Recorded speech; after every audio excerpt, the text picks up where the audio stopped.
Representative Farmer, you are recognized in the well.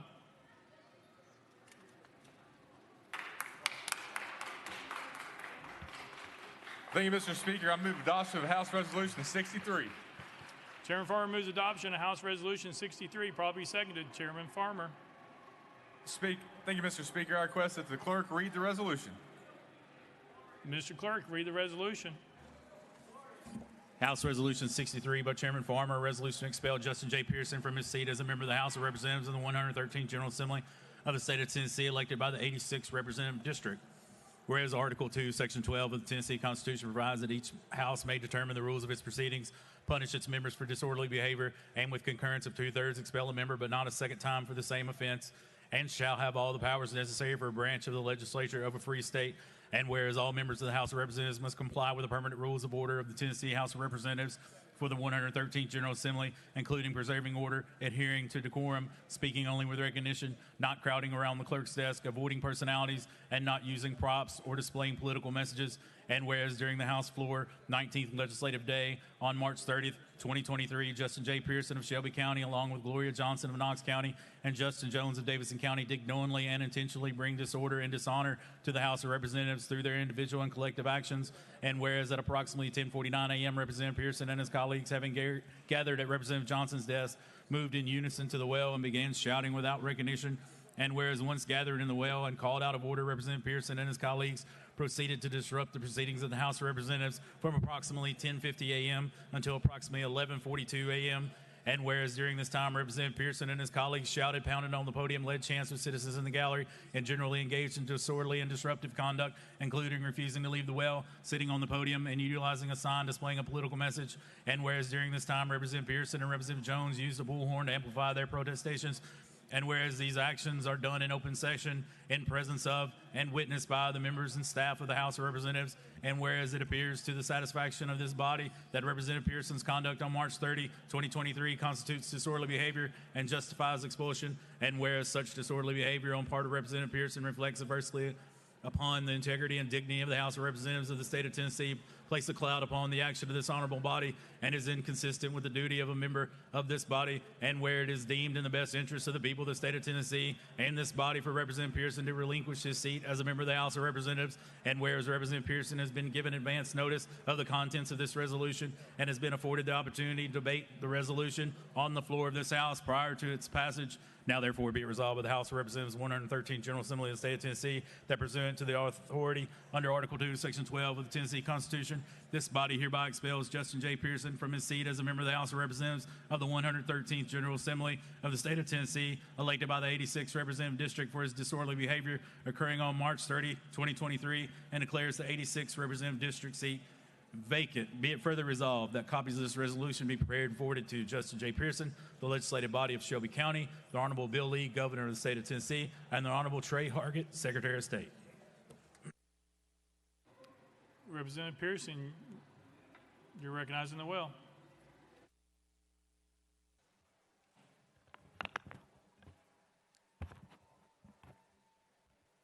To God be the glory for the things that God has done and the things that God's still doing. It is indeed a sad day for us in the state of Tennessee with the loss of Representative Justin Jones from this body. It is a victory of this movement that still says it matters to end gun violence in the state of Tennessee. This movement that still says it is time for just action and just reforms in our state, and to still have Representative Gloria Johnson serving in this House. That's the power of justice. There's been a refrain and a song going around in this movement. Power to the people. Power to the people, power to the people, power to the people, Hosanna. The Lord is my light and my salvation. Whom shall I fear? The Lord is the stronghold of my life. Of whom shall I be afraid? When the wicked advance against me to devour me, it is my enemies and foes who will stumble and fall.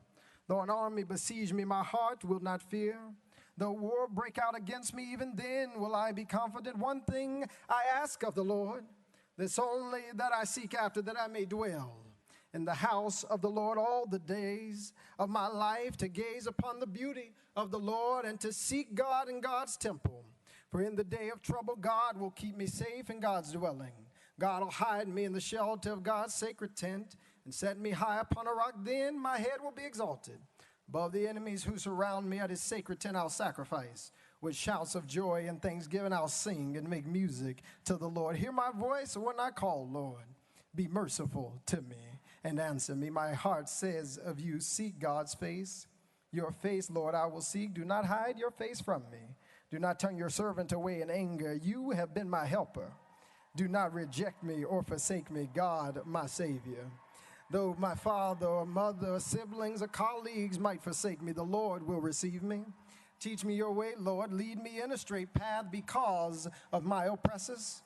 Do not turn me over to the desires of my foes, for false witnesses rise up against me. Do not turn me over to the desires of my foes, for false witnesses rise up against me, spouting malicious accusations. I remain confident of this, that I will see the goodness of the Lord in the land of the living. Wait for the Lord. Be strong and take heart and wait for the Lord. I give thanksgivings to Dr. Kimberly Owens Pearson, Reverend Jason C. Pearson Sr., my fiance Oceanae, my brother Keyshawn, who stands in the gap for Jason II, Temperance, and Jalen, and to everyone in District 86 in Memphis and Millington of the community who is here demanding justice. We are here because of a tragedy. Covenant School shooting victims Catherine Kuntz, Mike Hill, Cynthia Peak, Evelyn Deekhouse, Haley Scruggs, and William Kinney. We're here because of a tragedy, because we spoke up about the tragedy of gun violence that continues to perpetuate and persist in our state. We're here today witnessing injustice against the First Amendment. We spoke up for gun control and the end of gun violence. We're here today. We're being sought to be expelled from this, the people's house, for speaking up about the need for gun control because we broke some house rules. We're here today because of House Resolutions 63, 64, and 65. Rules, I will tell you that I was never told about. I learned about more rules in this house and our state constitution in the last 5 days than in my entire tenure. And as you have seen, and as we unfortunately have seen, the rules can be wielded to bend to the desires of a few, and it is not sacrosanct for the protection of everybody. I do, before I continue, have a few parliamentarian inquiries. If you will indulge me. One, when is it that evidence can be presented into the record? Evidence for our expulsion. As a point of order, you can stop the time. I got a few parliamentary inquiries before we keep going. This is part of your time because you're asking the clerk questions during your opening. Mr. Clerk. Okay. I'll retract those questions and then we'll ask them after. Thank you. It is said that I broke the Constitution. Article 2, Section 12, saying that each house has its own proceedings and you can punish members and things like that. Again, never informed about even these proceedings, denied due process, didn't know anything about this. I was never given an overview of these rules or informed the speaker, the chief clerk. Nobody reached out saying, hey, this is what you can expect. I've been serving officially District 86 for 10 days since our swearing in. I was sworn in the day of the Covenant shooting. And now being brought up against charges, if you will, that we broke the Constitution. Told in paragraph 2 that members of this assembly have permanent rules of order. Now, when did we sit down and we talk about these rules? I think they were voted on before I got here and was appointed by the Shelby County Election Commission.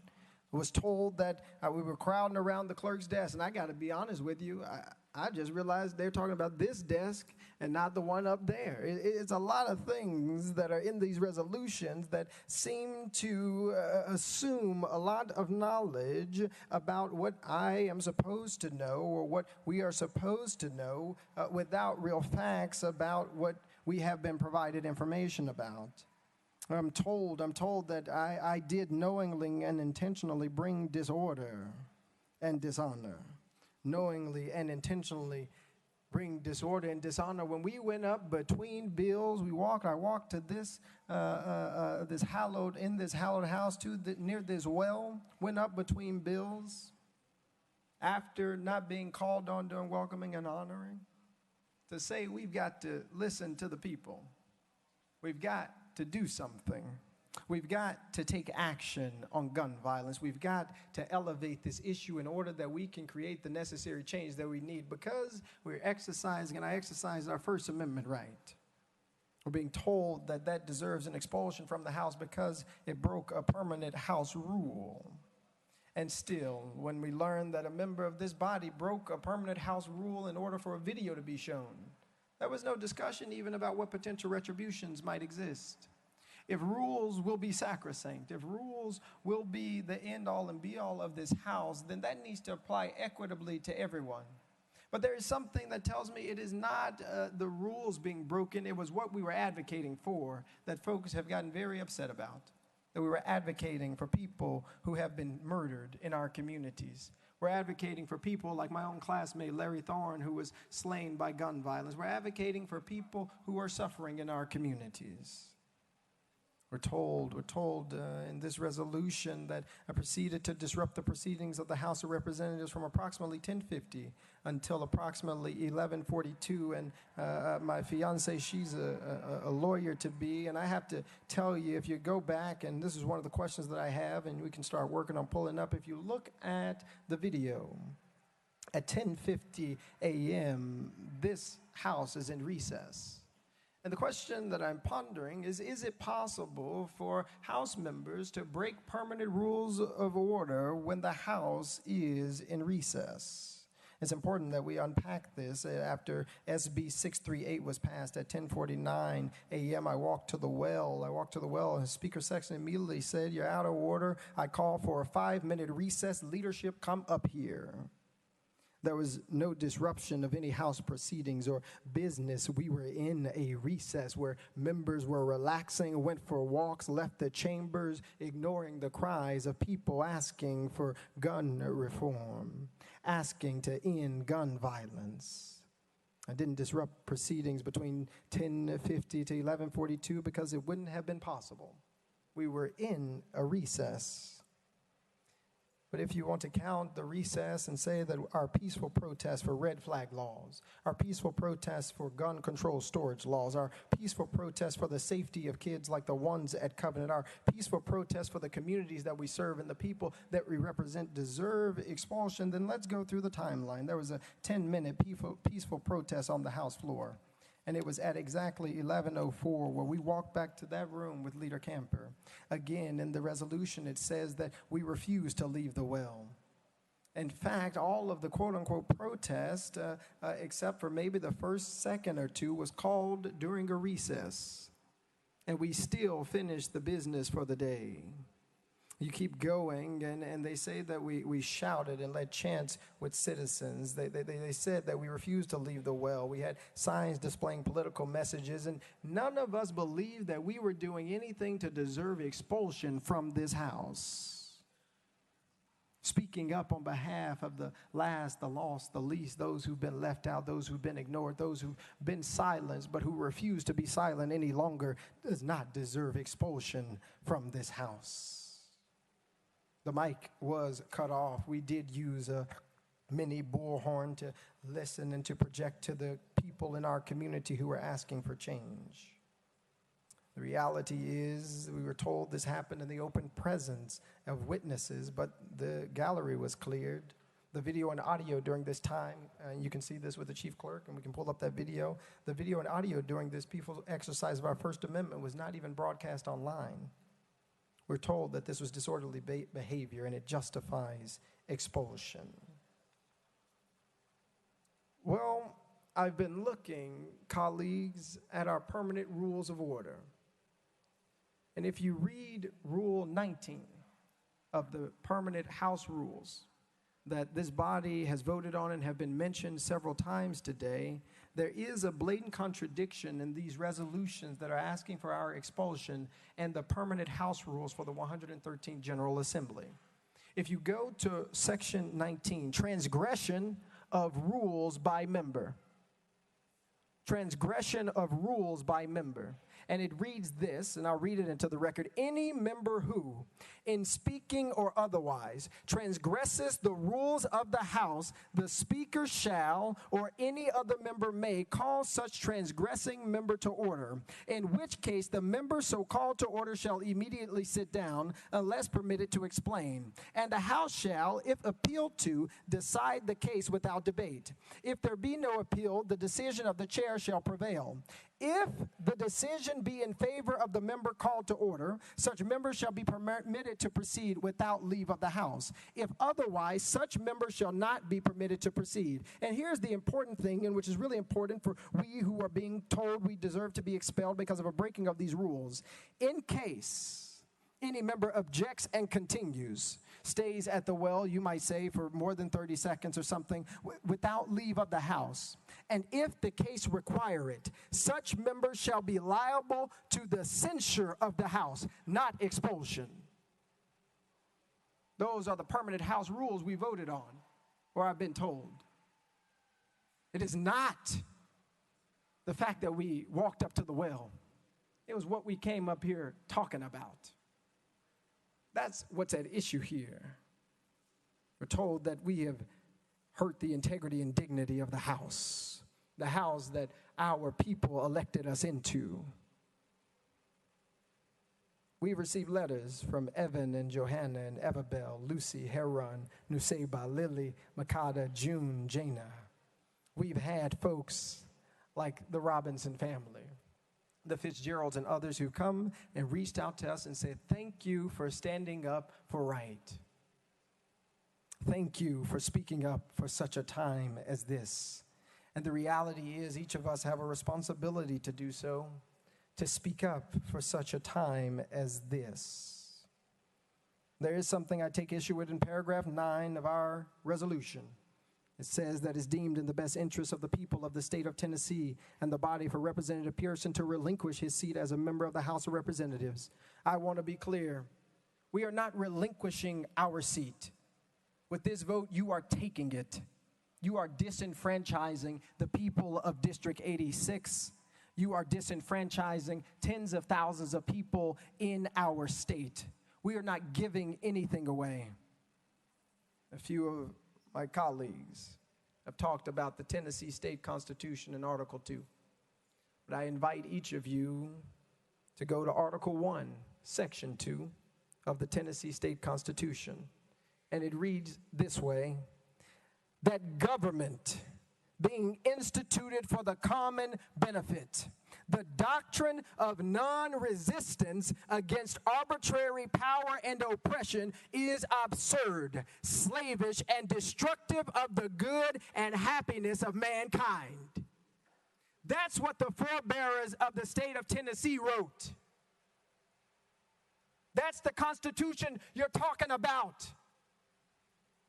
where they said that to have non-resistance against arbitrary power, against house rules, not criminal acts, is oppression, is absurd, leads to the destruction of the good and happiness of mankind.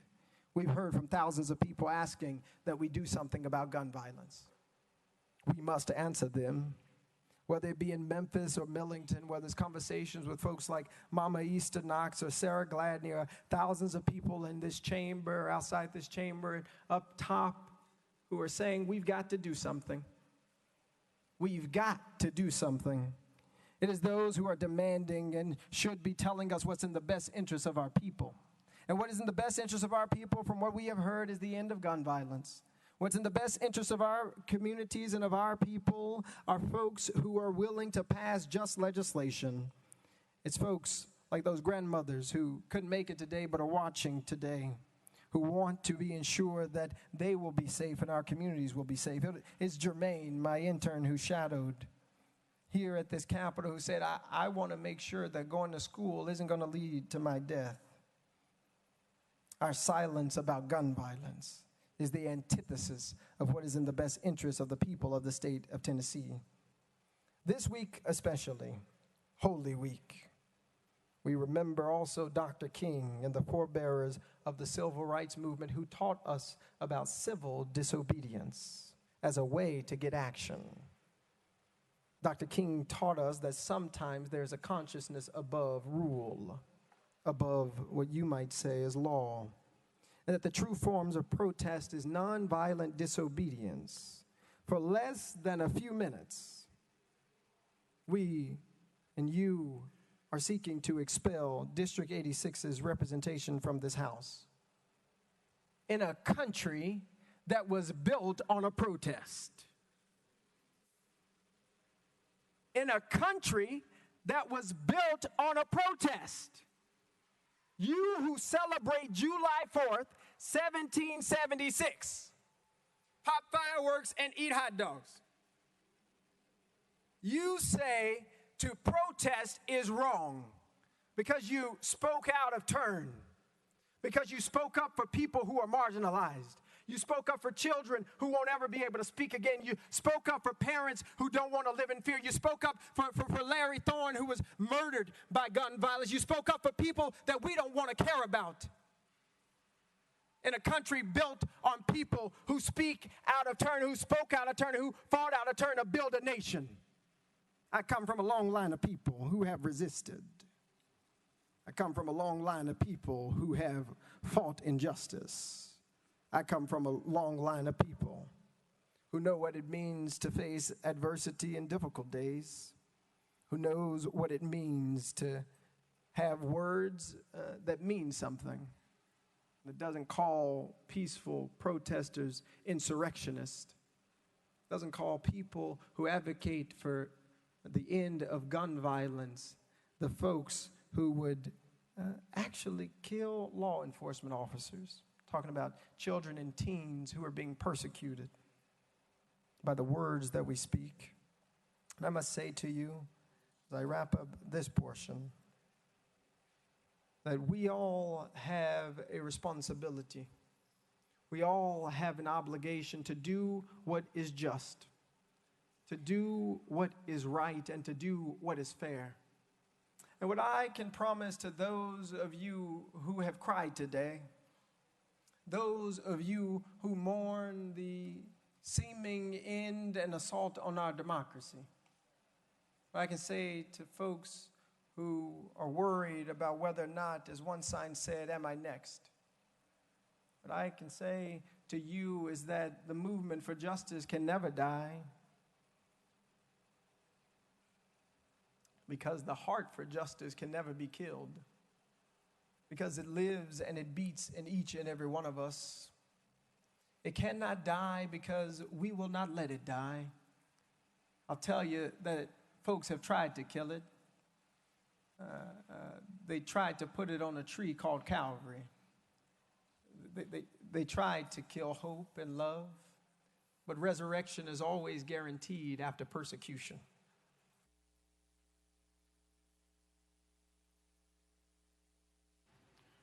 Representative Farmer, you're recognized. Yeah, thank you, Mr. Speaker. Representative Pearson. Representative Pearson, right here. Do you know why you're standing in the well today? Representative Pearson. Yes, hold on one second.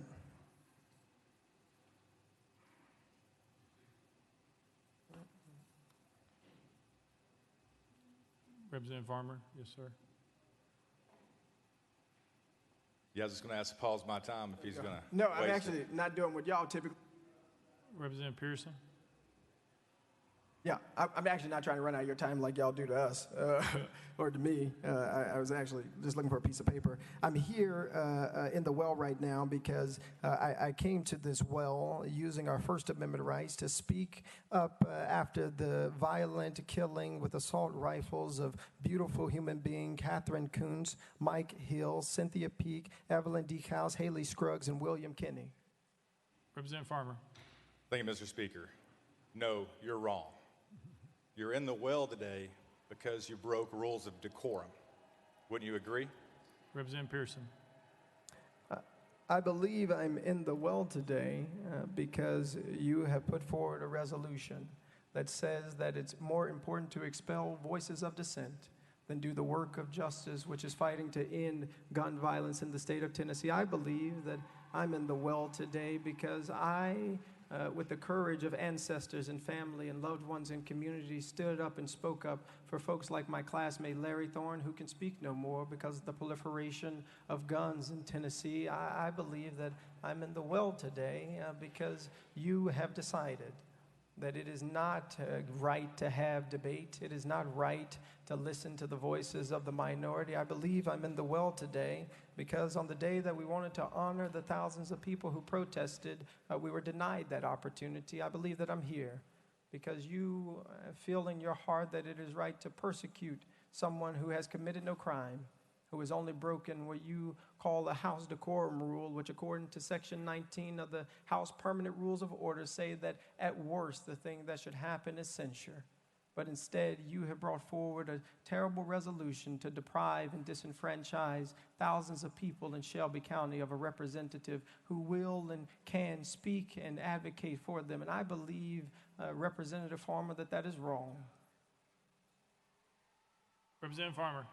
Thank you, Mr. Speaker. And I want to just remind you of a letter you sent the members of this General Assembly on April 3rd. I recognized I did not follow decorum this past Thursday on the House floor, and I take full responsibility and accountability for my actions. What changed between the letter you sent the members and the account you just gave? Because either A, you were telling a lie here, or you were telling a lie right up there at that podium. So what's the truth? Representative Pearson. Thank you, Representative Farmer. I did write that letter, and I still stand by it.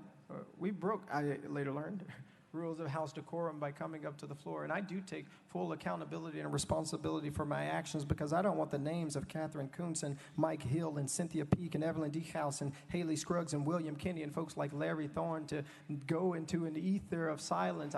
You're right that coming up to the House floor without the speaker saying something broke a rule of House decorum, but it did not break a rule that deserves the expulsion of members of this body. We committed no crime. We did nothing but came to this floor to say we need to listen to the constituents who are asking for us to end gun violence. We need to listen to the constituents who are asking for us as they chanted to do something. And that is not a crime. In fact, that is our responsibility, our obligation, and I would even say it's our calling. Representative Farmer. Thank you, Mr. Speaker. And as you said earlier, you've admitted that you've engaged in disorderly and disruptive conduct, correct? Representative Pearson. That's not correct. I believe the rule of House decorum that we broke was walking up to the well without the speaker's permission. But I think, and I'm going to ask that we do get the video of what happened on the House floor that day, because I believe you will see, as we saw in the video earlier, that most of the things that are in this resolution, which really make it challenging, I think most of the things that are in this resolution happened during recess. And what I'm being told now, or what it seems to be happening, is that you cannot be held to account to the permanent House rules of order during recess, or another member of this body would have had a resolution against them or will be having one pretty soon. And so I think there are a lot of contradictions and questions that are coming up, Representative Farmer. Representative Farmer. Thank you, Mr. Speaker. Representative Chism. Thank you, Mr. Speaker. Representative Pearson, what day were you officially sworn in?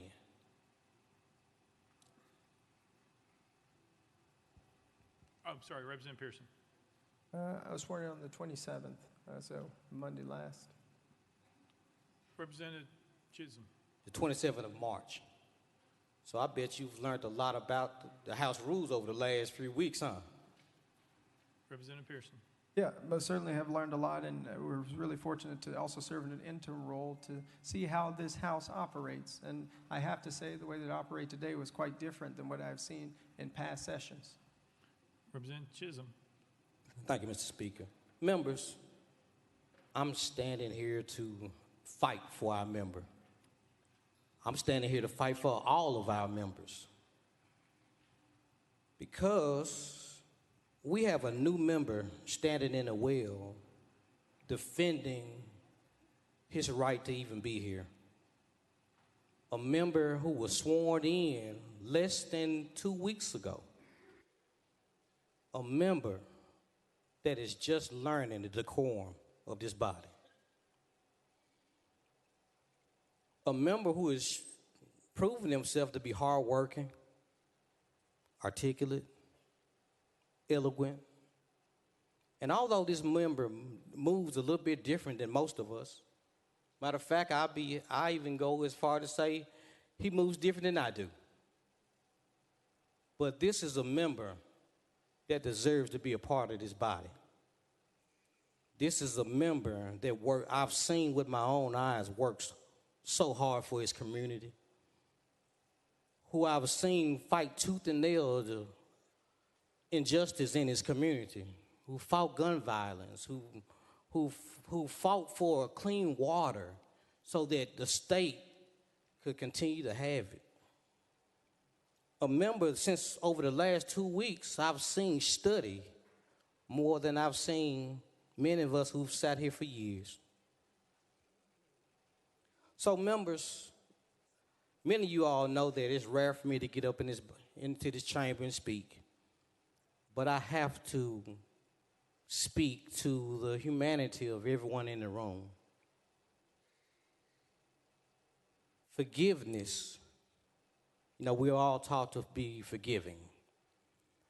Well, let's take the opportunity to forgive a new member who maybe, yes, he broke a rule of decorum. A member that I believe in a short period of time will be an asset to this body. Who I see as an asset to this body even now.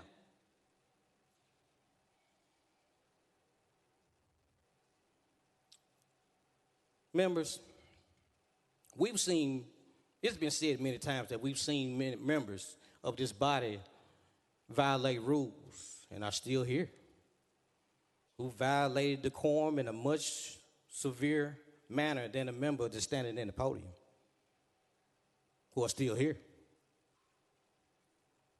And members, let's remember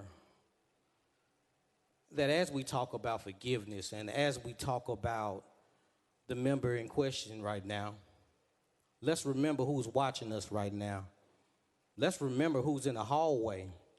And let's not forget about those children that lost their lives. Let's not forget about the reason he felt like he had to get in the well. Because when a generation is penalized for telling the truth, we teach them how to lie. So, members, let's be careful what we're teaching, not only the people who are here at the state capitol right now, not only the people of Tennessee, but remember, please remember, there are people all over the world who are trying to find examples of Tennessee that they can copy and use for themselves. And let's not give them something they'll end up being ashamed of from seeing us. Thank you for your ear, and I ask you for your consideration. Thank you. Representative Pearson. Thank you, Representative Chism. And I do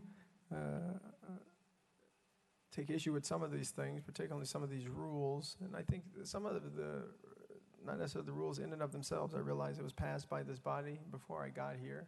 One of the things I do wonder is, as a part of being here, especially when you come in on a special election, how much effort is given to help educate members, right, who are new here. how much attention is given to actually support folks, to be good members of this body, as you all see. But there's also a need when you get new folk, when you get people who are different than the status quo, when you get people who don't particularly think or see or speak the same ways that you do, how might you change too? Because this is not just about a young generation needing to conform to this body's principalities and the ways that it operates. It's about how this body has to change and transform to meet the needs of this society, how it needs to change and transform to meet the needs of this generation, how it needs to change and transform to meet the needs of people who deserve health care, who deserve adequate educational opportunities, who deserve safety. It's how this body has to transform.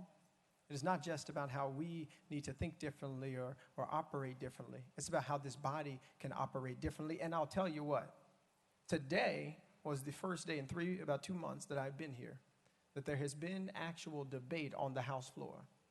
This is the first day where the Speaker hasn't ignored hands of Democratic members. This is the first day where everyone who wanted to say something doing welcoming and honoring, as we wanted to do on that Thursday, where I walked to this well, had an opportunity to do so. This is the first time where the question wasn't called by my colleagues in the Republican Party almost immediately after something was brought up. This was the first day that I've seen something that was a semblance of democracy, even on a day that seems to be so filled with anti-democratic operations. And that didn't happen by chance.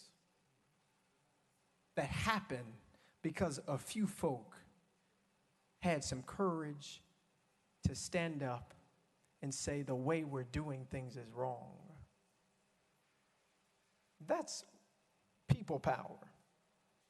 But that's the responsibility of all of us who serve people.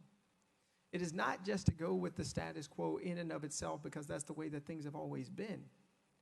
It's actually to push for things to be better, to push for the voice of the minority. And I mean that in a couple of ways, not only politically, but today, 2 African-American members, 1 woman, 1 of 2 Democratic members had resolutions for expulsion. It's an opportunity and a necessity that this body become more democratic in order that all voices all the time are heard, so that folks don't have to stand up person after person after person saying, the way we're treating this person's bill is different than this person's. And the only difference that's obvious is the fact that one is black and one is white. One is a Democrat and one is a Republican. Those ways of operating that entrench the status quo only lead to further division and to persecute people who are advocating to stop the proliferation of gun violence in our communities. That's wrong. That's wrong. And so while I know I do take responsibility for coming to the well while the Speaker said out of order, I also take responsibility for the people in our district and in our communities who are asking for us to do something, who are tired of going to funerals of their brothers and their sisters and their grandmothers and their cousins. Are we not responsible to them too?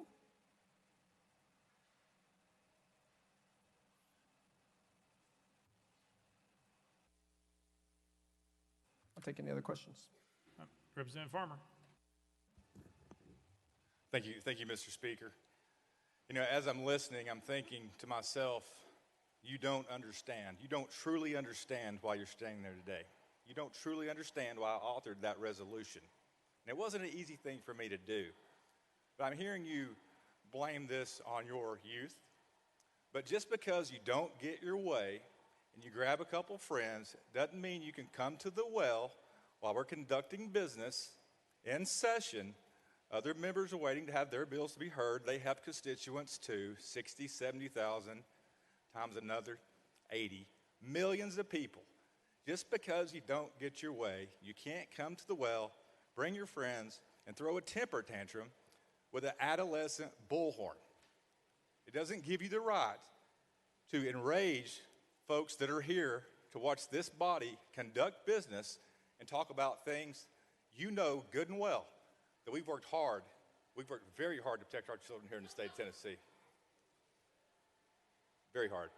You know what? And what you could do, you could file a piece of legislation that maybe you'd do that instead of sitting back and criticizing folks that's worked really hard for the past decade to do so.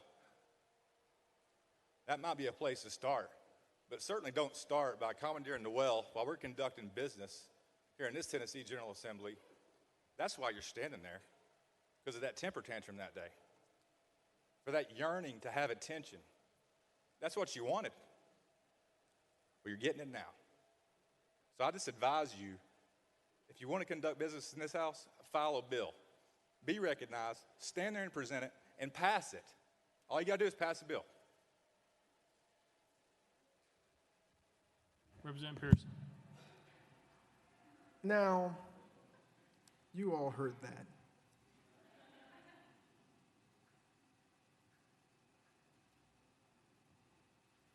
How many of you would want to be spoken to that way?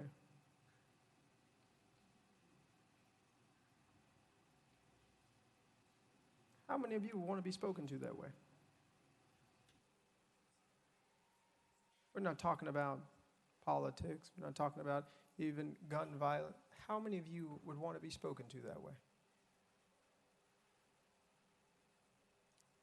The reason that I believe the sponsor of this legislation, of this resolution, spoke that way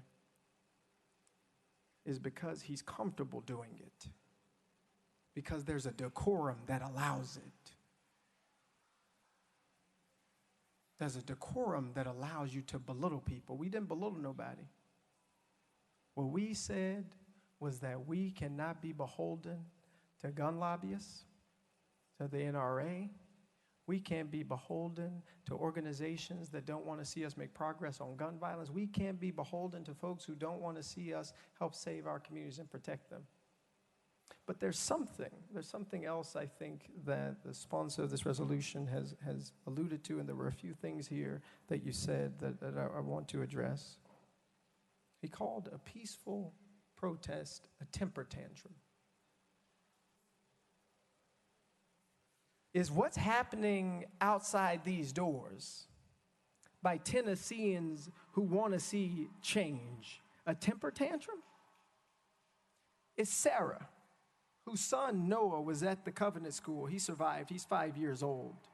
And she showed up here demanding that we do something about gun violence. Is that a temper tantrum?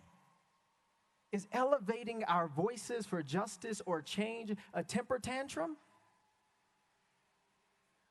But there's something in the decorum of this body that makes it okay to say that folks who are exercising their First Amendment rights to speak up for the hundreds of thousands of people collectively that we represent. There's something in the decorum of this body that says it's okay to call that a temper tantrum, to call people we disagree with on the issues, to say that all they want is attention.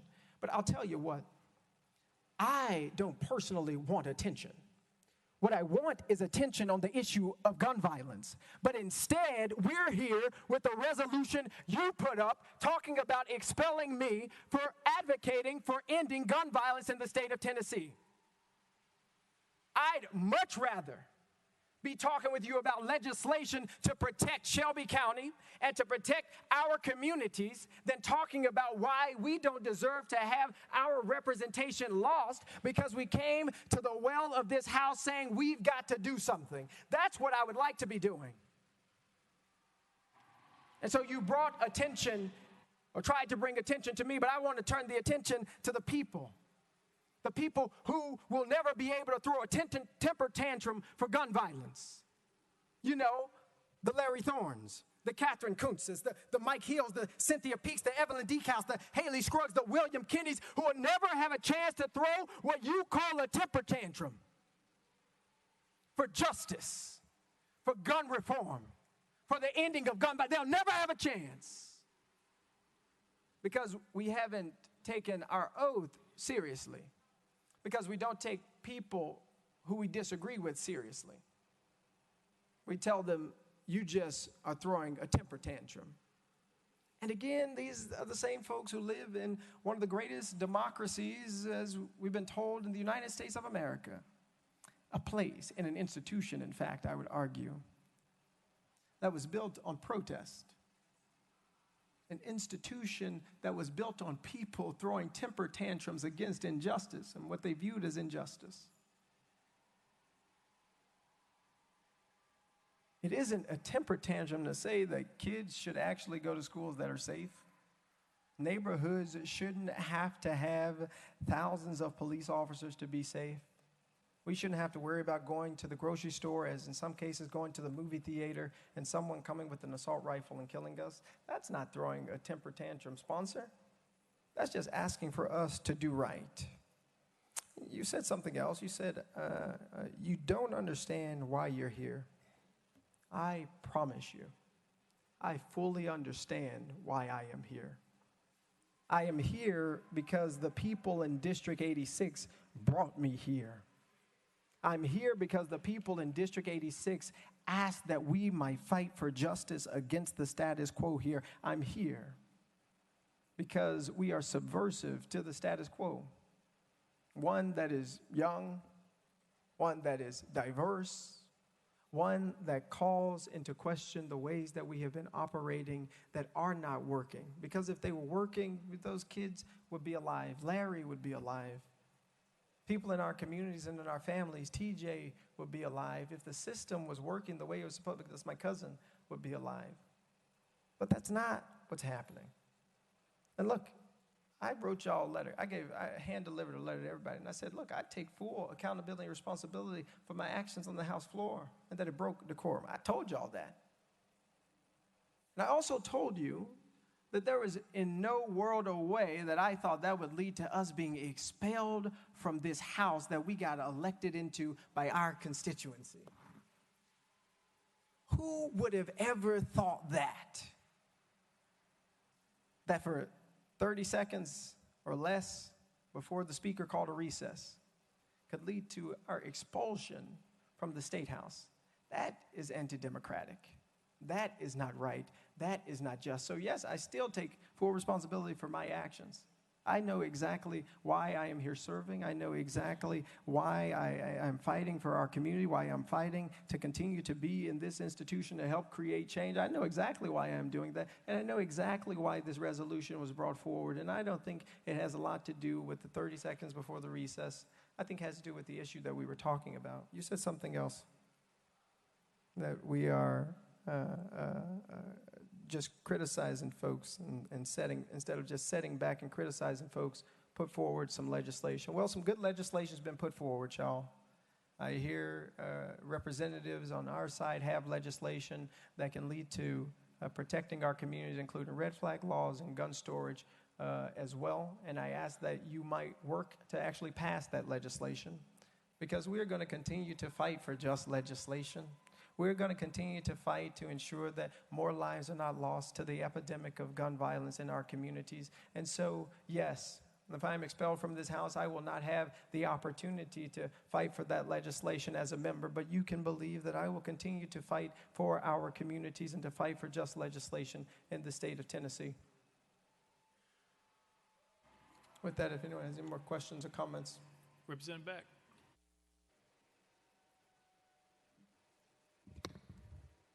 Thank you, Mr. Speaker. I've been trying to get the podium all day, but I've been cut off, and I know that's part of our democracy. But I wanted to just talk to y'all real quick about when I wasn't here. We've had 3 cases now, 4 of people being expelled from the House.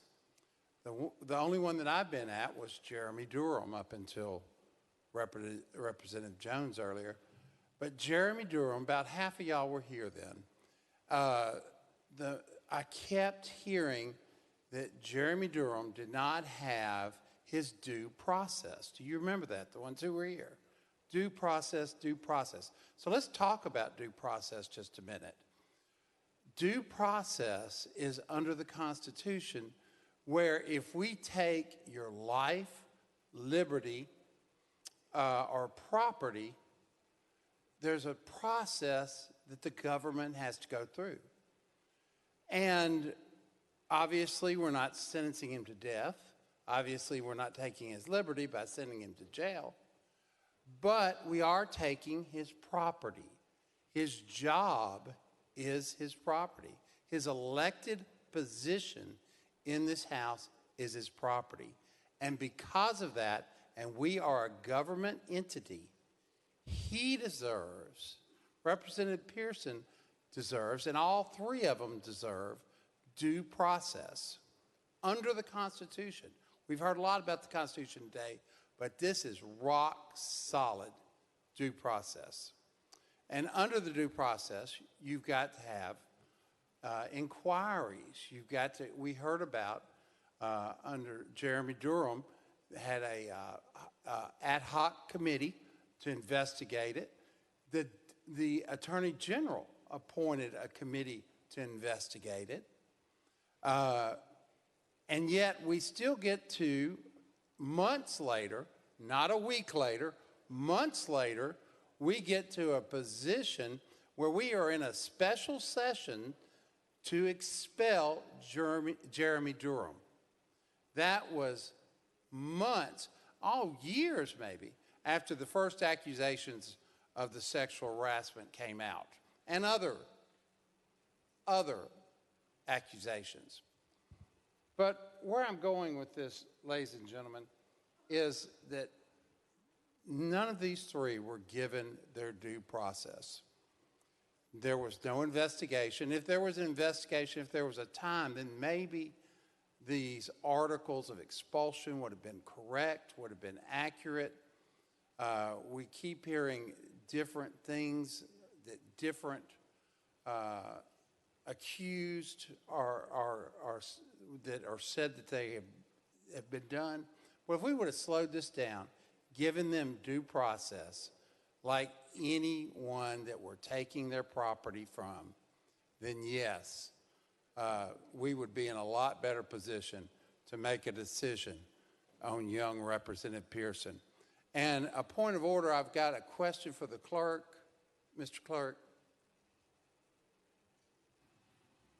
Mr. Clerk, is it against the House rules to approach the well without the Speaker's permission? Mr. Clerk. Mr. Speaker, that is not contained in the House rules. Representative Beck.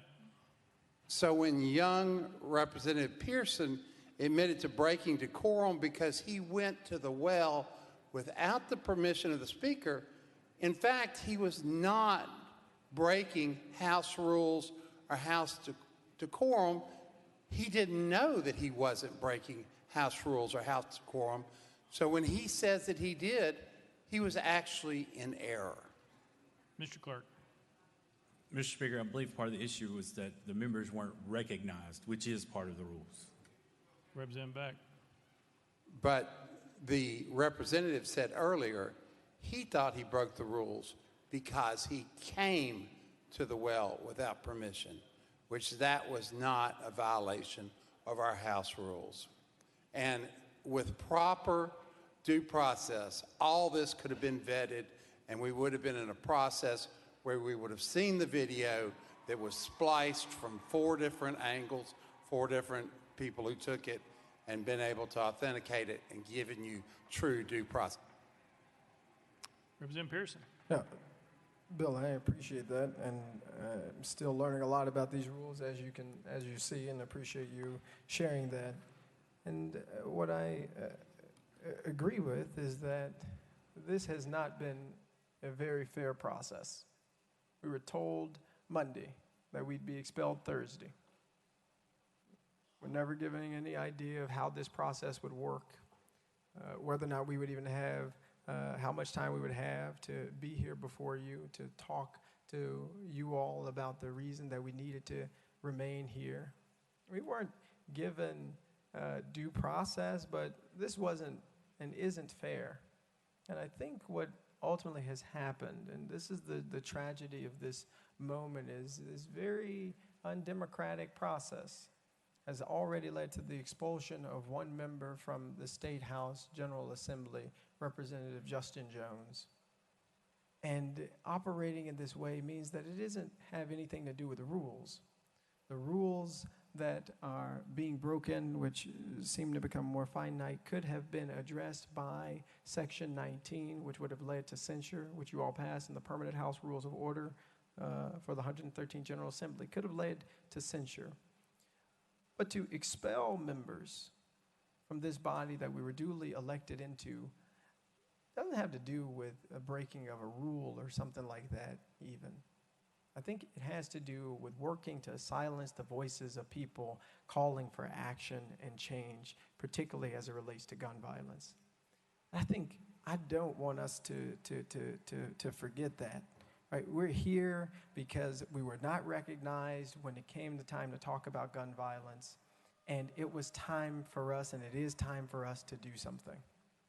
That is ultimately what has led to the use of our First Amendment rights and the protesting against injustice on the State House floor in order that we might elevate the issues of our community and our constituents who are in need and asking for us to do something.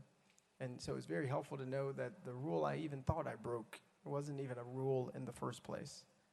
But to be able to bend the rules or skip the rules for certain folks or to use the rules against duly elected members of this body for either politically motivated reasons or ideologically motivated reasons are wrong. And not only is it about setting a bad precedent for generations and generations to come, it's bad today, right? For people who still believe and have faith in what Tennessee can be, for the young people who still are marching and still are speaking out, saying that this is still an institution, a place where change can happen. But if we hang on to those principalities and that wickedness that is too often before us, instead of continuously working to improve and continuously working to grow and working to actually create just legislation and not call people who are advocating for it, folks who are calling for temper tantrums. If we don't get beyond that, we will not be able to build this institution or our state into what we know it can and should be, which is a place where we don't have the issues of poverty that we have, where we've expanded medical care for everybody. We want to build a place where everybody in this state can become who God has called for them to be. And at this point, in this place, instead of working on those things, we're working to expel people whose voices we disagree with and whose ideologies and perspectives about the liberation of everybody we view as wrong. Lear Lamberth. Representative Pearson. You know, I've sat here today and I haven't said much. This is a difficult day, I think, for all of us and for all of Tennessee. Like many others that have spoken on both sides of the aisle, Republican and Democrat, and all of the people that are here today, because they have families, they have jobs, they have homes. We are all on this House floor because this is important. And you would agree with that, I hope, correct? Representative Pearson. Of course. Leader Lamberth. I've struggled when I listen to you speak about what you think about the rest of your colleagues here, because we are colleagues. You ran and were elected by the people of your district. So was I. Why do you feel like when there are hundreds of bills that are being filed, there are hundreds of hours of work being put in by all of these people who have children and grandchildren and constituents who have been killed by violence and, yes, gun violence and others, and yet you stand here and you came to the well of this chamber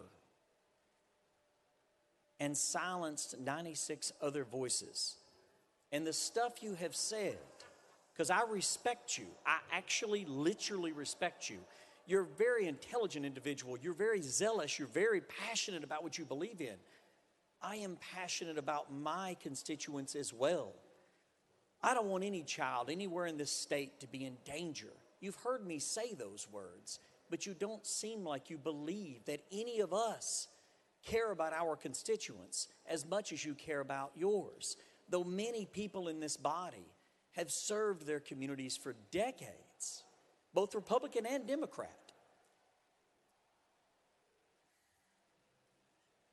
When you step into the well with a bullhorn and are yelling and screaming and are sharing with the people of this state that you believe that none of us care, and you shut down the ability of even a response, surely you can at least admit that is an egregious thing to shut out other voices, because only together with everybody's thoughts at the table, everybody's voice at the table, can we possibly solve the problems that plague our day.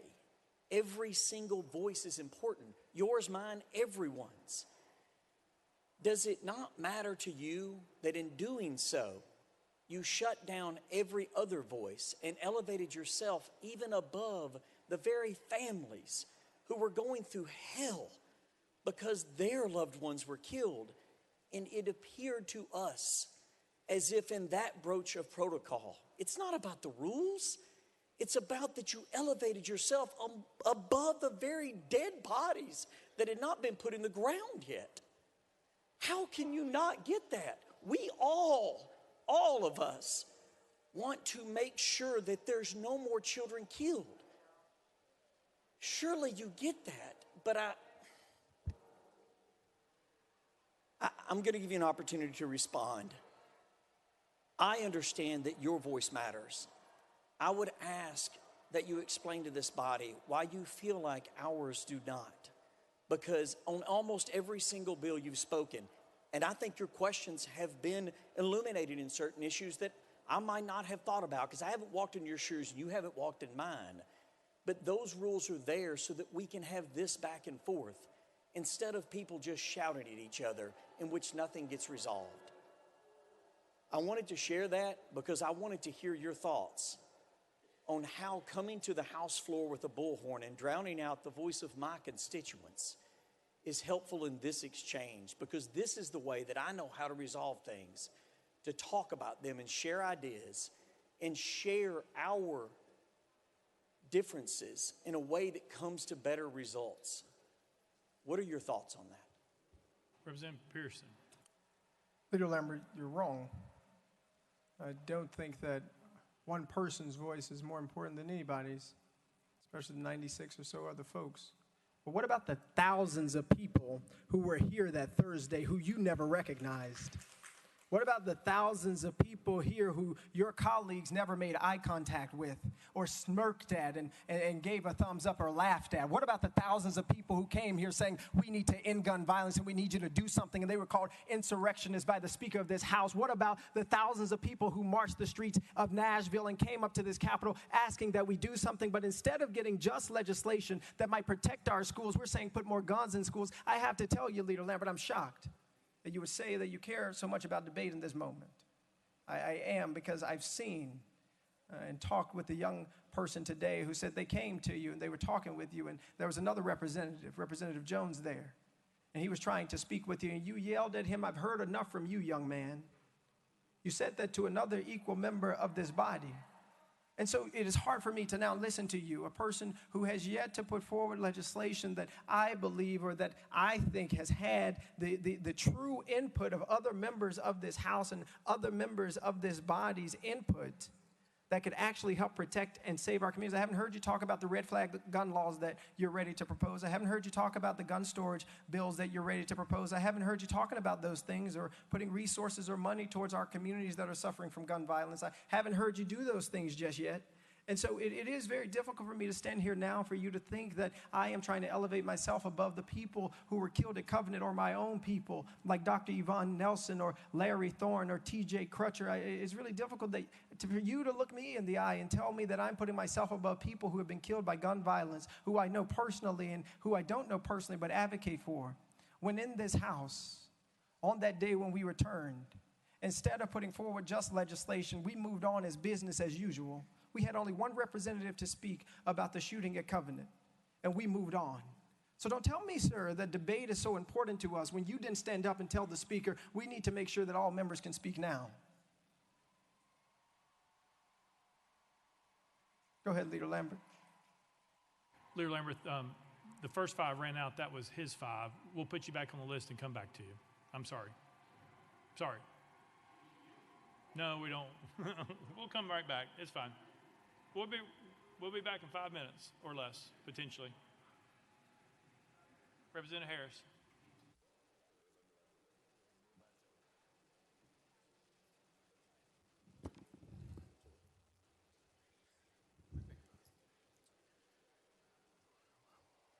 when I look at you, I see myself.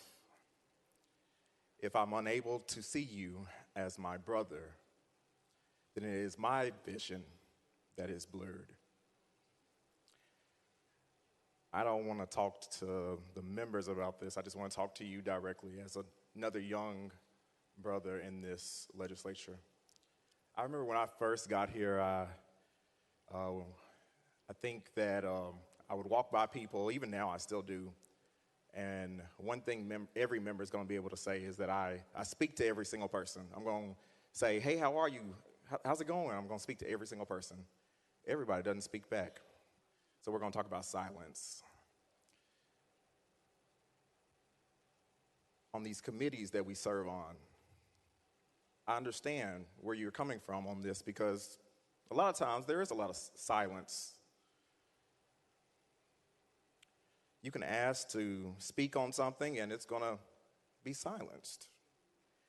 I served on a committee last year that the speaker can actually attest to. I asked the speaker to be removed from the committee because a rule was put in place that we had to provide the questions ahead of time because we were being silenced.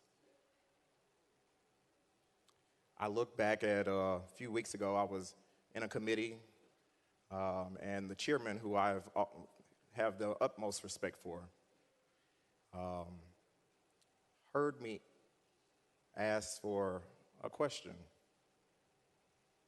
and ignored me, silenced.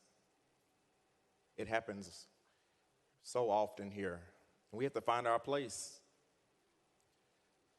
So whereas you decided to go to the well to speak on behalf of people, thousands of people, because we had been silenced for so long, that buildup happens. I was talking to a member on yesterday about today's proceedings, and they said, well, I respect you. I respect you highly. I think of you greatly now. When I first got here, people had an opinion of who I was before they had even gotten to know who I was. You got here a week and a half ago. They haven't had an opportunity to get to know who you are. They've already made their decision. And that's okay. We'll see you back. What I want you to know, though, is that as you do it, do everything in love. When I leave out of this place, I'll be here for some time. I mean, if you look around this room, a lot of these members may retire, be dead and gone, but rules and stuff will still change, and you'll be here. We have an obligation to serve and represent people, every single one of us. And while things may not pan out the way you want it to right now, just know it really did work out. And I say that because if you watched an hour or so ago, it didn't really work out. And so we're here now. People are looking, paying attention to every single thing we do, respectfully.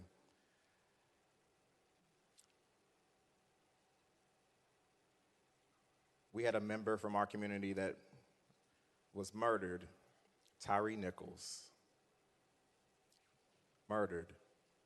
We talked about him for 1 week. We had 6 individuals killed recently, 3 children, 3 adults. And we would have talked about them for 1 week had you not done what you did last Thursday. You allowed for more voices to be heard. Now, while I may have done things a little different, you made a difference that everybody's going to remember. And I promise you, those young people, the people that's going to pass away in the future, things that may happen in the future, they're going to get heard. And when you go back home, just know you did a great job. Matthew 25:21 says, "Well done, my good and faithful servant." It has been a joy to work with you, no matter what happens here today. Representative Pearson. Thank you, Representative Harris. And indeed, we are in a movement rooted in love. The movement for justice, the movement to end gun violence, the movement to end poverty, to ensure every kid gets good education, the movement to ensure everybody has access to health care. It's rooted in love because it's rooted in the belief that every person has value. And I know that that's countercultural or that's subversive to some people's way of thinking, but it is rooted in love. And that is how we can, and that is the way we must operate. But I want to speak to this because I don't know what's going to happen. But I'll promise you that it's all right with me. What I will say is that those silences that my colleague is talking about, it's an institutional problem. And I see a lot of chairmen here talking and a lot of other leaders here of the party that's in positions of power right now. And I'm really speaking to the chair folk. Y'all have a responsibility to make sure your committees still are democratic. I've watched the committee hearings, and oftentimes, you get folks calling the question before any other colleague gets to ask any question, even when they have valid points. You get folks, I came up here last year fighting for this environmental justice legislation. We had 6 people who were supposed to speak on the committee, and it turned into miraculously just 2. Upholding the ideal that all of us want for democracy, the idea that folks died for and that they fought for and that they cried for and that they gave their lives for. Folk like my granddaddy who fought in World War II in Vietnam, folk who have given and sacrificed for this country. The responsibility to hold together this democracy does not just fall on the hands of the people who are being persecuted. It's actually the people who are in positions of power. Because when you don't, you abuse the power. And this resolution sponsored, this is, in my eyes and many folks' eyes, an abuse of power. But I would say to you, no matter what happens, I'm all right. But I want y'all to know who remain. That each of you have an obligation to stop turning the people's house into your own club. That the folks who sit in committees with you, who got elected just like you, who swore the same oath that you swore, they deserve a voice in these committee rooms, and we deserve a voice on this House floor. The erosion of democracy in the state legislature is what got us here. It wasn't walking up to the well. It was being disruptive to a status quo that silences the minority. And it is wrong. And the people in this state and the people across the country and the world, whoever's watching, are wanting to see a change. Just because you have power doesn't give you the right to abuse it. Because even if I disagree with your constituents on political issues, I do agree on the principle for which my ancestors fought and died, which is that they would have a democracy. A democracy, as one said, that is governed by the people and for the people, not one that's governed by ideas and principalities and beliefs and ideological divides that try and silence folk. It's horrible that someone who got elected just like you can't even get a good morning from you. Somebody who got elected just like you can't speak in committee sitting next to you. But then you come here to persecute me and tell me you just don't understand the rules of debate. When I know for a fact this House has not been a place of debate for Democrats. This House has not been a place of debate for people who are transgender. This House has not been a place of debate for people who are LGBTQIA. This House has not been a place of debate for people who are already persecuted in our society. This House ain't even been a place of debate for people who wear beautiful dashikis in honor of their ancestors who made it over. And so it's one thing to hold the ideals up in this moment, to talk about today, to talk about how good democracy is working in Tennessee in this moment as you prepare to persecute individuals for expulsion. It's one thing to talk about those ideals, but it's another thing to actually be in this House, to see members being misnamed, Folks won't even say. That was your 5. No, that was the new 5. That was the second 5. Sorry. We're going next. Is it parliamentary question? What's the question? Mr. Clerk.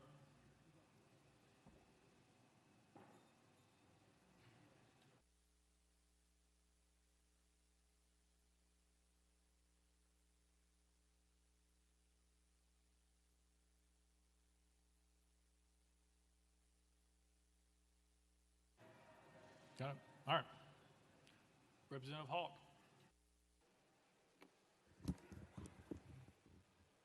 Thank you, Mr. Speaker. I didn't plan to speak today.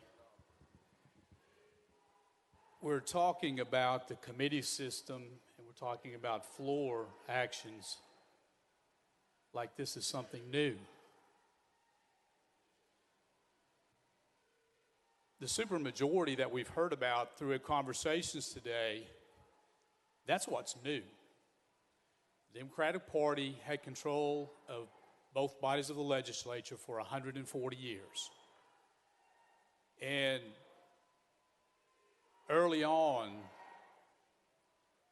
I couldn't get a bill heard. I couldn't get recognized in committee. I had a challenging time ever having a conversation on the floor about a concern that I have. There were certain people who were able to pass bills. There are certain people who were able to talk on bills. So it's not something that's new. And all that being said, 2 wrongs don't make a right. Even though it did happen for 140 years, I think that the Speaker, I think that most, if not all, of our committee chairmen have gone out of their way to have people heard, much more so than what I experienced in my early years down here. I heard an interesting reaction from the crowd a few moments ago as someone was talking about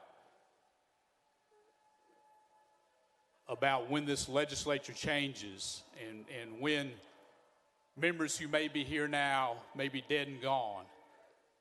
And the crowd outside cheered like that.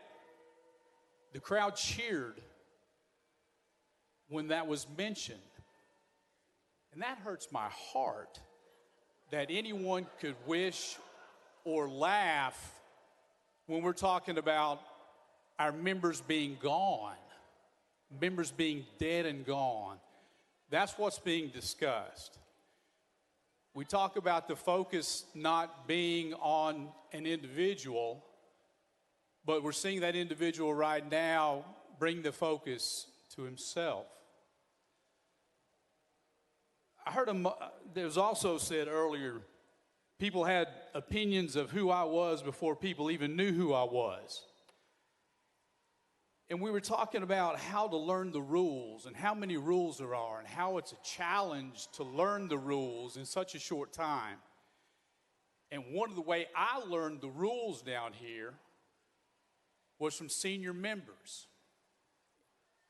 And I came on the floor several weeks ago and expressed the way that I learned the rules of the House, and I'm expressing that to the 15 freshman men on the floor, and I tell them the story of Lois DeBerry and how she expressed to me what was understood I was supposed to be doing.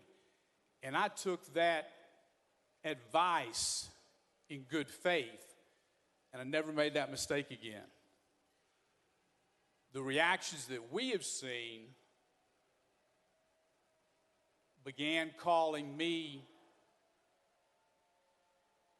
everything in the book. National media called me everything in the book. Thankfully, members of leadership on the Democratic side came up to me and said, "We know you're not what you were called. We know that you care. We know that you've been a part of this process." So I just left that as someone being naive. left it at that. But I'm wondering, how do we learn the rules? Do we sit there and read what's on the paper? Is it life experience? Do we listen to those who have gone through this legislative process before to teach us, to try to instruct us? And I'm going to get to a question here. We've been talking about how individuals at a particular time last week got to the well, but I'm wondering, what was the plan to get out of the well? And we saw there in the video being chastised by leadership. What was the plan to get out? Representative Pearson, you recognized. Representative Hawk represents something that we ought to talk about. And it's a common phrase. I'm not going to talk about white supremacy and things like that right now, because I think that's what you're referring to. That's not what I'm going to talk about. What I want to talk about is just a common phrase that all of you know. Hurt people hurt people. Hurt people hurt people. And there have been folks like this, and I didn't even realize Democrats had been in control of the House for 140 years or anything like that. That's a substantial amount of time.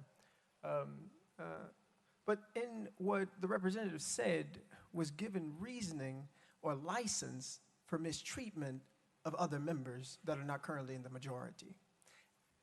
That is not how we sustain our democracy. Saying these things such as, I didn't get recognized in committees. Saying things like, only certain people could pass bills. These are the exact same things that I hear as a member of the minority party. There's something wrong in the way that this House is operating.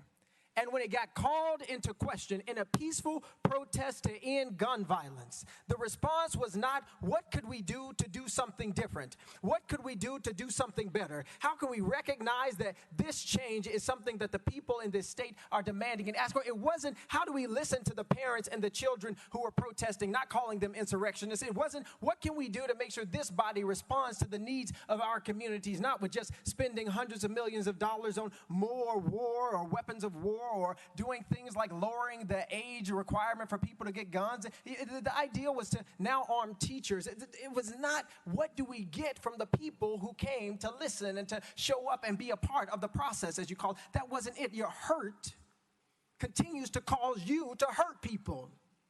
And this body is hurting people. You just expelled a member for exercising their First Amendment rights. For a House decorum rule, when the last two people committed actual crimes. 22 counts of sexual assault. Bribery. Is that you're having to address ideas and people different than you're used to. You're having to answer questions that you're not used to having to answer. You're having to see people in positions just like you that you aren't used to seeing. That's, now I understand, Representative Hawk, what Representative Farmer was getting to about why I'm really here. Doesn't have to do with not following decorum, about fighting for the end of gun violence. It has to do with an idea and an ideology that says there's only one way that we're going to allow thinking up in here if you're going to be here. It's only one way that you're going to be if you're going to be in this house. But the news for you and for every member in this legislative body is that this country is changing in magnificent ways. That the diversity of the state of Tennessee is changing in magnificent ways. That the voices and the people who are protesting aren't just black folk and ain't just white folk, ain't just rich folk or poor folk. It is a multiracial coalition built on a solidarity dividend that can break any institution that refuses to change. And so, because we need not cling to hurt, I suggest that this institution choose to change. change the way that it is operating in order for justice to be possible here, for everybody's voice to be treated equitably here. I will say this. Lois D. Berry, Speaker Pro Tem, why was she never the Speaker of this House? She deserved to be Speaker of this House. And the reality is, the reason that she was saying things about decorum and things like that was because she understood that the institution that she was a part of, the institution as the second black woman, I believe, to ever be elected in the Tennessee State Legislature, the way she had to present herself, the things she had to do and say, and the way she had to look was so important because black folk wouldn't get respected otherwise, because white folks wouldn't respect them. They'd call him boy, they'd call him girl, instead of chairperson or Speaker Pro Tem. All right. Representative Towns.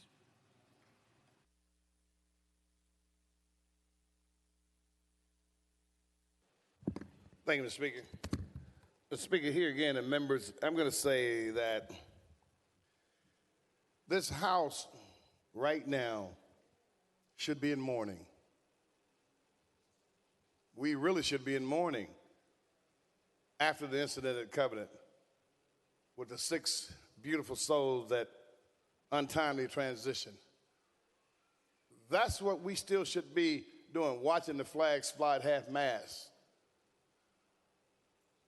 Because I know that particular day, everybody was hurting, and a lot of us are still hurting. Hearts broken. A heartache is a hell of a thing. Our hearts were cracked and broken, and you can't put it back together again. We're supposed to be in mourning. This house ought to be in mourning. It has not healed, hadn't had time to heal. It takes time to heal a broken heart. But we've been deflected on trumped up charges for one of our members, 2 of our members, 3 of our members, which is subconsciously denying us the ability to heal and plan and progress our way through this melee of madness, of death and destruction in our communities. We should be in mourning. And in our anger, we're lashing out at our members, at the brothering, if you will, on this House floor. We're lashing out.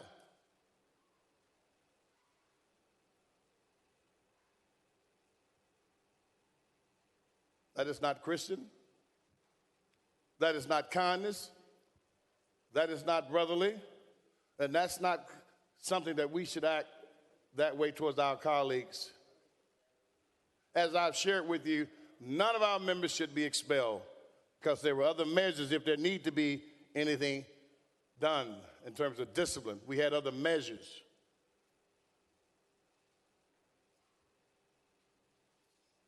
I ask that you allow our member to stay and allow us to get back to mourning and to figure out how we can address this plague that's harming our nation and harming our people and harming our state and harming our citizens. The people are calling for something to be done. Many of us don't know exactly what needs to be done, but we know we have to do something. Any of us would run into a burning building to try to save some children. All of us. As I shared about the anger, when we get angry, we may be like a dysfunctional F troop, and all the children die because we're mad. Madness, temporarily insanity. It's insaneness when you go mad. Can't rule and judge over people with madness, sober minds and hearts of flesh, compassion. When you're trying to legislate and have sway over human beings' lives. My grandmother told me something a long time ago. So she said, baby, you never spank your children when you're angry at them. I said, why, my dear? She said you may hurt them. We're hurting our members because we're mad. The body has gone mad. It's like an autoimmune disease. The body turns against itself. We're mad because of something that transpired on this floor. We need to figure out how to save our member, and I'm encouraging that we don't expel our member. I really appreciate your consideration and hope that we act accordingly, come out of this stupid madness, and do what's going to be just. Justice for Justin. Thank you, members. Representative Pearson. Thank you, Representative Towns. And I just want to reiterate why we should be in mourning and why we are here.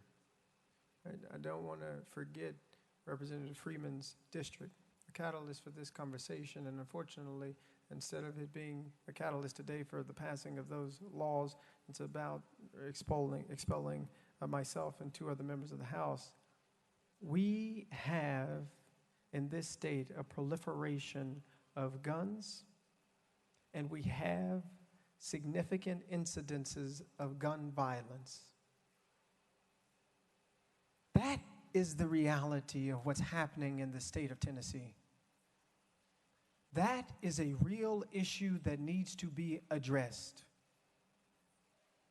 And this expulsion and other conversations that take away from the real calls for change that are coming out of the halls and coming out of the homes of people in all of our communities is detracting away from the calls and cries for justice that each of us need to be answering, that each of you need to be answering. And if your mind has not changed about how we get there since last Thursday, if your mind hasn't changed about how we make Tennessee a better, more safe place, if you're offering the same solutions or resolutions or ideas, then you are not listening to the people. You are not listening to the communities like Memphis and Shelby County that are suffering. You're not listening to the folks who are dealing with gun violence on every single day, every news cycle. All of us should be being transformed in the ways that we're thinking about solving this problem.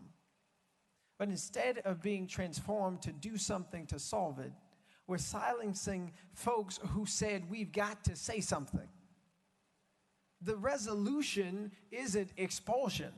The resolution is doing something to pass meaningful gun violence prevention. That's what we should be doing.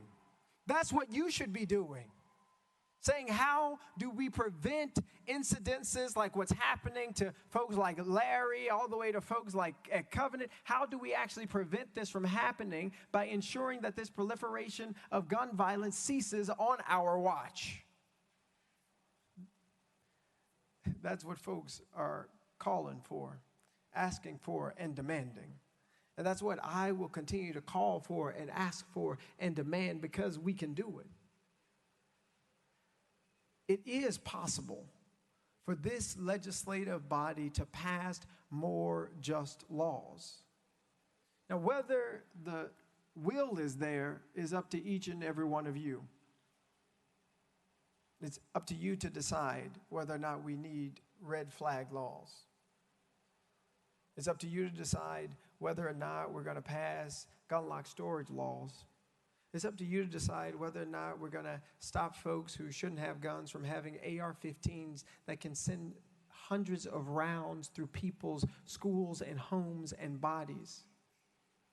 These are decisions that can be made by we who have been elected, by you who have been elected. You know, I always got pretty frustrated when I saw the whole thoughts and prayers thing.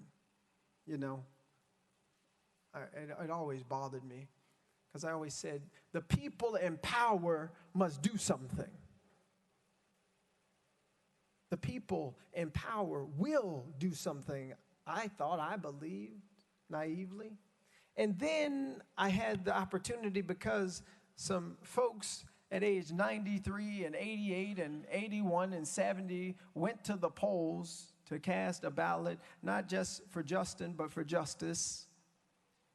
I had the opportunity to come to that place, to see the faces of the people who I would always say they have the power to do something. These folks, they're the ones who folks are always mad that they send thoughts and prayers at, because they've got power that they will to actually be able to change the situation.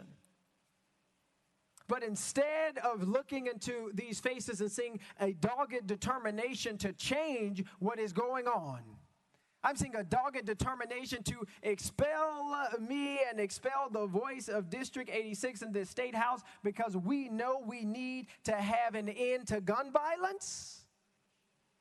Because we're tired of having kids and adults and loved ones being killed by guns. So it's disappointing. But that dogged determination does live in certain people, and that gives me hope.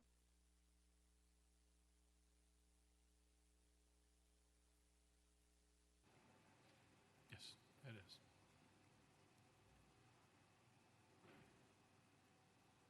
Representative Warner. Thank you, Mr. Speaker. I call for the question. Question's been called. There's objection. We're voting on previous question. All those in favor of previous question vote aye when the bell rings. All those opposed vote no. Has every member voted? Does any member wish to change their vote?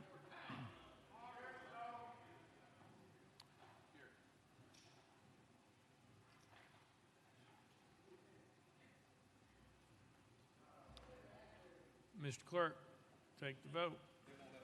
Ayes 73, 23 nays. Previous question prevails. Let the journal reflect Representative Terry is excused. Representative Pearson, you have 5 minutes to close. Okay, give me 1 second. Speaker, I just want to ask point of privilege. Speaker, point of personal privilege. Is it possible that Senator Ackberry could join us up here? Former State House Representative. Yeah, she can come. Thank you. Thank you. She's going to stand next to me. Leader Camper. Come on, Senator. All glory and honor to God, who makes all things possible, who takes the son of teenage parents Kimberly Owens Pearson and Jason C. Pearson and brings them to an institution built by enslaved people's hand. All glory and honor to God, who brings those who've been marginalized and excluded into this place and tells them that you still have a voice, that you still are somebody, and that the movement for love and justice cannot be stopped, because we've still got a heartbeat, because we've still got a movement for love that needs us. We've still got people who are calling on us to act and to do something. To all you who still believe that the best days for democracy are ahead, for all of you who still believe that our better days in Tennessee are ahead, I want to tell you that I still believe with you. And how is it that even now, amidst persecution, on this Holy Week, after my own brother Justin Jones, Representative Jones, gets expelled from the House, is it that we still have hope and faith and belief in the democracy of Tennessee, faith and hope in the belief in the democracy of the United States of America? How is it that you still have hope, you descendant of enslaved people? How is it that you still have hope? Well, it's because even from the bottom of slave ships, my people didn't quit. Even in cotton fields and rice fields, my people didn't quit. Even when they were whipped and chained and told they had no name, my people didn't quit. Even when they incarcerated us, locked us up for a crack cocaine epidemic created by President Ronald Reagan to fund a war in South America, my people didn't quit. Even when they defunded our schools, separated us and called us colored and white, even when they put us on lynching trees in the state of Tennessee, specifically in Shelby County, my people didn't quit. Even now, as our own brothers and sisters lay to rest because of the failure of people in positions of power to do something, because people are refusing to pass just laws, to end the epidemic of gun violence in the state of Tennessee, my people have yet to quit. And so even now, amidst this vote, amidst this persecution, I remember the good news. Hallelujah, Jesus. I remember that on Friday, the government decided that my Savior Jesus, a man that was innocent of all crimes except fighting for the poor, fighting for the marginalized, fighting for the LGBTQ community, fighting for those who are single mothers, fighting for those who are ostracized, fighting for those pushed to the periphery. My Savior, my black Jesus, he was lynched by the government on Friday. And they thought that all hope had been lost. All the outside, it rained and it thundered and everybody said everything was over, and it was some black women who stood at the cross. It was some black women who watched what the government did to that boy named Jesus. They were witnesses, as you have been witnesses to what is happening in the anti-democratic state of Tennessee. They were witnesses to what was going on, and I got to tell you, it got quiet on Saturday. Yes, I tell you, it was a sad day on Saturday. All hope seemed to be lost. Representatives were thrown out of the State House. Democracy seemed to be at its end. Seemed like the NRA and gun lobbyists might win. But oh, that was good news for us. I don't know how long this Saturday in the state of Tennessee might last. But oh, we have good news, folks. We've got good news that Sunday always comes. Resurrection is a promise, and it is a prophecy. It's a prophecy that came out of the cotton fields. It's a prophecy that came out of the lynching tree. It's a prophecy that still lives in each and every one of us in order to make the state of Tennessee the place that it ought to be. And so I've still got hope, because I know we are still here and we will never quit.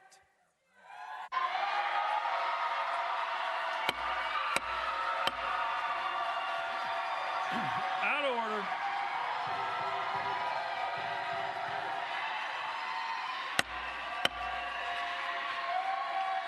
Out of order.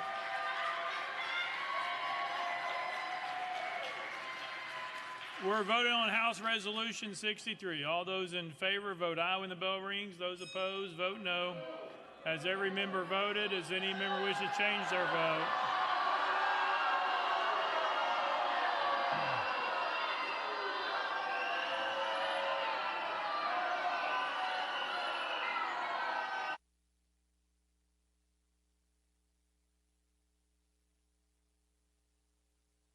Mr. Clerk, take the vote. Aye, 69, 26 nays. Having received the concurrence of 2/3 of the members to which the House is entitled in the Constitution of the State of Tennessee, House Resolution 63 is hereby adopted. Without objection, the motion reconsiders table.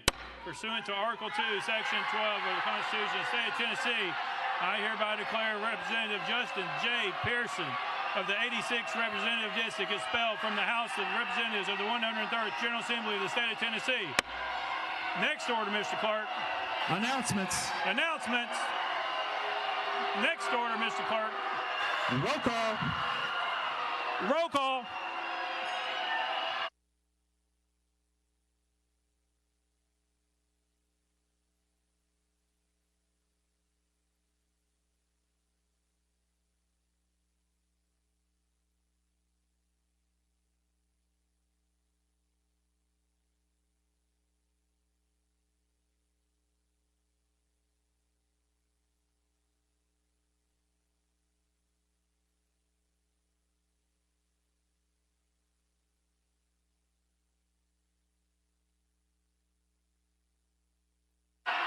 Take the roll, Mr. Clerk.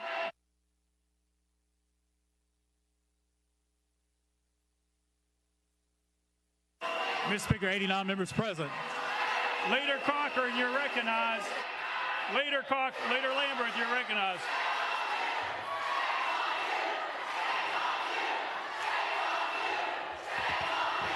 Thank you, Mr. Speaker. I move the House stand in recess until 5 p.m. on Monday, April 10th, 2023.